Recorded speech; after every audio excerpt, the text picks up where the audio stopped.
வணக்கம். இது தமிழ் வழி கற்றல். வணக்கம், நான் ஹேமா. இது ஆங்கில வார்த்தை மற்றும் வாக்கிய பயிற்சிக்கான நேரம். வணக்கம், நான் ஹேமா. இது தமிழ் வழி கற்றல். இப்போ நீங்கள் பார்த்துட்ருக்கிறது ஆங்கில வார்த்தைகளுக்கான மற்றும் வாசிப்புக்கான பயிற்சி. முதல்ல நம்ம இந்த வீடியோவில் கொடுத்துருக்கிற பேராகிராஃப் இல்லைன்னா கதைகளுக்கான அந்த வார்த்தைகள் இருக்கு இல்லையா, அதுக்கு தமிழ் அர்த்தத்தை பார்த்துருவோம். அதுக்கப்புறம் நீங்கள் கதைகள் வாசிக்கும்போது இல்லைன்னா பேராகிராஃப் வாசிக்கும்போது நீங்கள் அதை ஞாபகப்படுத்திக்கோங்க. ஸோ இப்போது தமிழ் அர்த்தம். பில்டு, கட்டி எழுப்பு அப்படின்னு அர்த்தம். ஏதாவது பில்டிங்கையோ இல்லைன்னா ஏதாவது ஒரு விஷயங்களையோ கட்டுறதை பில்ட் அப்படின்னு சொல்லுவாங்க. கட்டி எழுப்பு, build, build, build. First form, second form, third form. Self confidence, தன்னம்பிக்கை. செல்ஃப் கான்ஃபிடென்ஸ், தன்னம்பிக்கை. க்ரீன் சீட், இது இங்கே தலைப்பாக வருது. க்ரீன் சீட் அப்படின்னா பசுமை விதை. சீட் அப்படின்னா விதை, க்ரீன் சீட் அப்படின்னா பசுமை விதை. ஸ்மார்ட், புத்திசாலி. ஃப்ளா அப்படின்னா குறைபாடு. ஃப்ளா அப்படின்னா குறைபாடு. ஹெசிடேட், ஹெசிடேட், தயங்கு, தயங்குதல். Hesitate, hesitated, hesitated. First form, second form, third form. Participate, பங்கேற்க. பார்ட்டிசிபேட், பங்கேற்க. காம்படிஷன், போட்டி. அனௌன்ஸ்டு, அனௌன்ஸ் அப்படின்னா அறிவி இல்லைனா அறிவிப்பு. அனௌன்ஸ்டு அப்படின்னா first form, second form, third form. அறிவித்தார். அனௌன்ஸ்டு செகண்ட் ஃபார்ம், அறிவித்தார். வின்னர், வெற்றியாளர். வின் அப்படின்னா வெற்றி, வின்னர் அப்படின்னா வெற்றியாளர். அசம்பிளி, அசம்பிளி பொதுவாக நம்ம சட்டமன்றத்தை சொல்லுவோம். இங்கே பள்ளிமன்றம். கூட்டமாக இருக்கிற குழு எதுவும் ஏதாவது ஒரு விஷயத்தை செய்கிறதுக்கு ஒன்று கூடுனா அது ஒரு மன்றம். இங்கே பள்ளிமன்றம். சீக்ரெட்லி, ரகசியமாக. அவுட் ஆஃப் ஹேபிட், பழக்கத்தின் காரணமாக. ஹேபிட்னா பழக்கம். அவுட் ஆஃப் ஹேபிட், பழக்கத்தின் காரணமாக இல்லைனா பழக்கத்தின்படி. தாட், திங்க் அப்படிங்கிறதோட past tense. Think, thought, thought. First form, second form, third form. So thought அப்படிங்கிறது இங்கே பாஸ்ட் டென்ஸ். நினைத்தான். பரீடு, பரி அப்படின்னா புதை. Buried first form, second form, third form. Bury, buried, buried, புதைக்கப்பட்டது. நர்ச்சர், நேச்சர் கிடையாது, nurture. Nurture அந்த R சைலண்டில் வரும் லேசாக. வளர்ப்பு அப்படின்னு அர்த்தம். எஃபர்ட், முயற்சி. எஃபர்ட், முயற்சி. ஆப்பர்ச்சுனிட்டி, வாய்ப்பு. ஜேர்னி, பயணம்.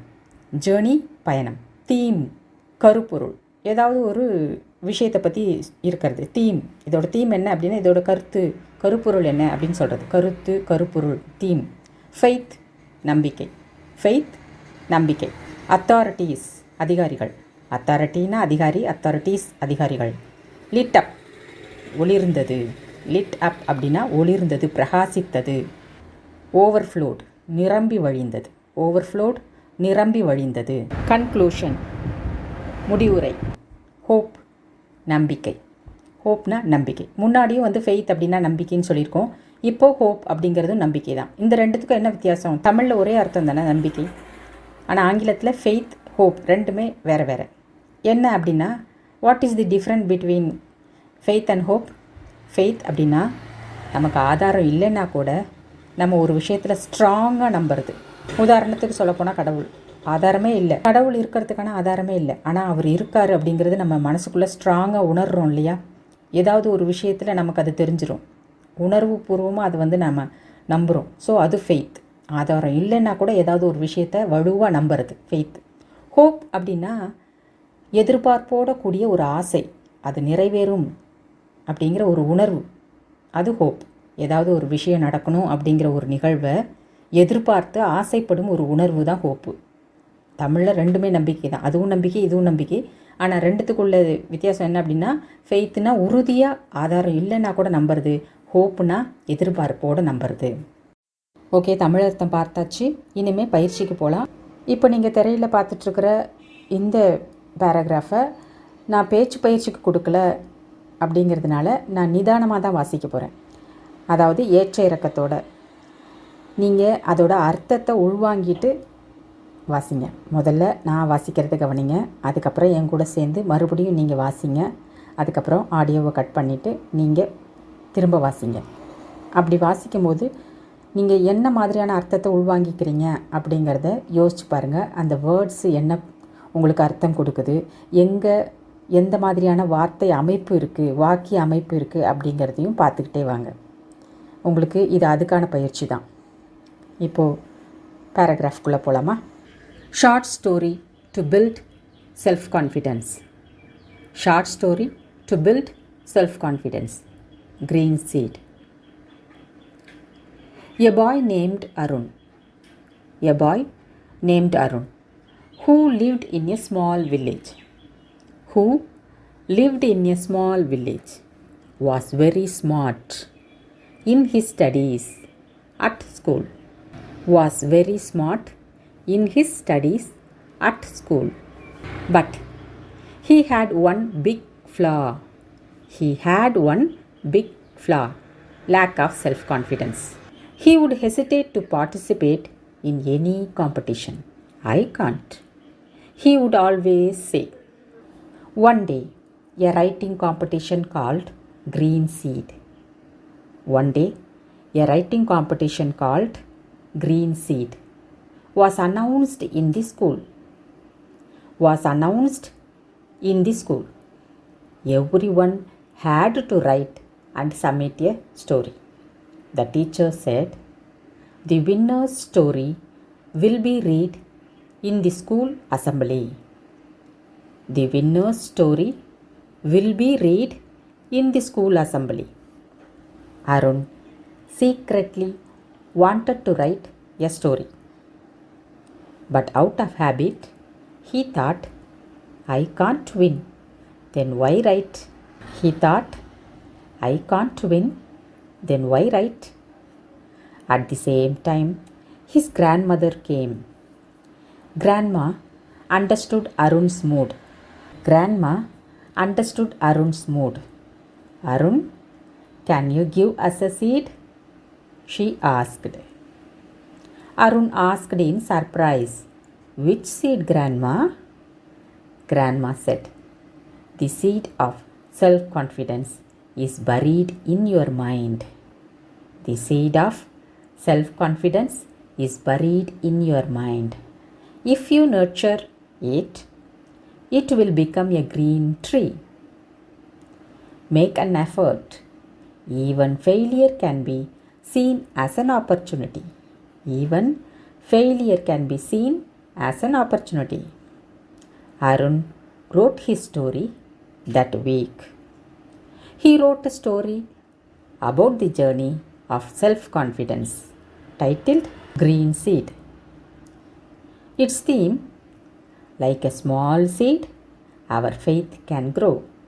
Its theme, like a small seed, our faith can grow. Arun's story was selected as the best story selected by the authorities. Arun's story was selected as the best story selected by the authorities. When Arun read his story in the school assembly, his eyes lit up and his heart overflowed with hope. When Arun read his story in the school assembly, his eyes lit up and his heart overflowed with hope. Self-confidence is not something that others give. Self-confidence is not something that others give. It is a seed that we already have. It is a seed that we already have. We can nurture it. That one effort can completely change our life. That one effort can completely change our lives. Okay, நீங்கள் வாசிக்கும் போதே வாக்கிய அமைப்புகள் எப்படி இருக்குது அப்படிங்கிறத note பண்ண சொல்லியிருந்தேன். அதாவது பெயர்ச்சொற்கள் எந்த இடத்துல வந்திருக்கு, அதுக்கு பக்கத்தில் இருக்கிற வினைச்சொற்கள் எந்த மாதிரி இருக்குது, இது ஸ்டோரி அப்படிங்கிறதுனால பாஸ்ட் டென்ஸில் இருக்கா, இல்லை பாஸ்ட் டென்ஸ்லேயே ஃப்யூச்சர் டென்ஸில் என்னென்ன வேர்ப் வந்திருக்கு, இல்லை பாஸ்ட் பர்ஃபெக்ட் டென்ஸில் எந்த சென்டென்ஸ்லாம் வந்திருக்கு, ப்ரிப்போசிஷன் எந்தெந்த இடத்துல இருக்குது, நவுனு ப்ரனவுனு இந்த மாதிரியான விஷயங்கள்லாம் வந்திருக்கா. கிராமர், இங்கிலீஷ் கிராமரில் ஏகப்பட்டது இருக்குது. அதெல்லாம் நம்ம படித்தது இல்லை நீங்கள் வேறு வீடியோவில் பார்த்த விஷயங்கள், இது எல்லாமே இந்த வேர்ட்ஸில், அதாவது இந்த வாக்கியங்களில், இங்கே கொடுத்துருக்குற வாக்கியங்களில் எந்த மாதிரியான இடத்துலலாம் வந்திருக்கு அப்படின்னு நோட் பண்ணி வாசிங்க. இது இது வார்த்தை அமைப்புகளை தெரிஞ்சுக்கிறதுக்கான பயிற்சி மட்டும்தான். நீங்கள் ரீடிங் ப்ராக்டிஸு, ஸ்போக்கன் இங்கிலீஷ் படிக்கணும், தெரிஞ்சுக்கணும் அப்படின்னா நீங்கள் நியூஸ் பேப்பர் வாசிக்கணும், செய்திகளை நிறையா கேட்கணும். நான் மறுபடியும் சொல்கிறேன், உங்களோட தொண்டை உங்கள் இங்கிலீஷு வார்த்தை அமைப்புக்கு தகுந்த மாதிரி அதை அசையறதுக்கு உங்களுக்கு பயிற்சி தேவை. உங்கள் காது இங்கிலீஷ் வார்த்தைகளை எப்படி ப்ரனவுன்ஸ் பண்ணுறாங்க அப்படிங்கிறதுக்கான பயிற்சி தேவை. இது ஸ்போக்கன் இங்கிலீஷ்க்கு. அதனால் நீங்கள் நியூஸ் கேட்கணும், இங்கிலீஷில் நியூஸ் பேப்பர் படிக்கணும். அர்த்தமே தெரியாமல் நியூஸ் பேப்பரை படிச்சுக்கிட்டே இருங்க. அது உங்களுக்கு அர்த்தம் தெரியணுங்கிற அவசியமே கிடையாது. நீங்கள் படிக்கிறது மட்டும்தான் உங்களுக்கு அதை சரியான ப்ரொனன்சியேஷனோட ரீட் பண்ணுறோமாங்கிறது மட்டும்தான் உங்களோட ஞாபகத்தில் இருக்கணும். இது 2 விஷயந்தான் ஸ்போக்கன் இங்கிலீஷ் உங்களுக்கு ஃப்ளூவெண்ட்டாக வர்றதுக்கு பயிற்சி. ஆனால் இப்போ நான் கொடுக்கறது நம்ம படிக்கிற இங்கிலீஷ் கிராமரோட வார்த்தைகள் எந்தெந்த இடத்துல வந்திருக்கு, அது என்னென்ன அப்படிங்கிறத தெரிஞ்சுக்கிறதுக்கான பயிற்சி. ஸோ என்னோடய வீடியோ பொறுத்த வரைக்கும் நீங்கள் அதில் கான்சன்ட்ரேட் பண்ணுங்கள். இது ஸ்போக்கன் இங்கிலீஷ்க்கான பயிற்சி இல்லை, வார்த்தை அமைப்புகளை தெரிஞ்சுக்கிறதுக்கான பயிற்சி. ஓகே, இன்னும் வார்த்தைகளை நிறையா ஆங்கிலத்தில் தெரிஞ்சுக்கிறதுக்கான பயிற்சியும் கூட. ஸோ நான் கொடுக்குற ஒவ்வொரு பயிற்சியும் நீங்கள் கவனமாக பார்த்துட்டே வாங்க. உங்களுக்கு ஆங்கிலத்தில் இன்னும் இம்ப்ரூவ்மெண்ட் கிடைக்கிறத நீங்கள் நேரடியாகவே பார்க்கலாம். நன்றி, வணக்கம்.